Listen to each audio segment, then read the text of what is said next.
High বন্ধুরা, আজকে আমি মানুষের শরীরে সম্বন্ধে জানবো।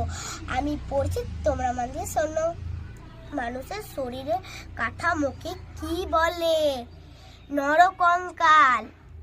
নরকঙ্কাল কি দিয়ে তৈরি? হাড় দিয়ে তৈরি।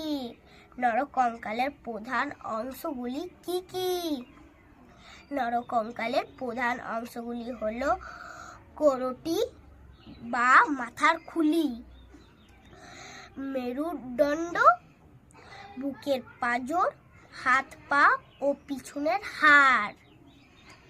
মানব দেহে মোট কতগুলি হাড় আছে? 206টি। মানুষের শরীর মূলত কি কি জিনিস দিয়ে তৈরি? মানুষের শরীর রক্ত, মাংস, হাড় ও মজ্জা দিয়ে তৈরি। হৃৎপিণ্ডের কাজ কি? হৃৎপিণ্ডের কাজ শরীরের রক্ত সঞ্চালন করা। ফুসফুসের কাজ কি?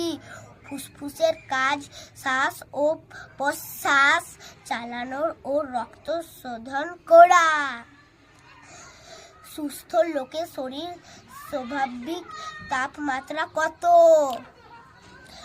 98.4 ডিগ্রি ফারেনহাইট। এইটুকুই।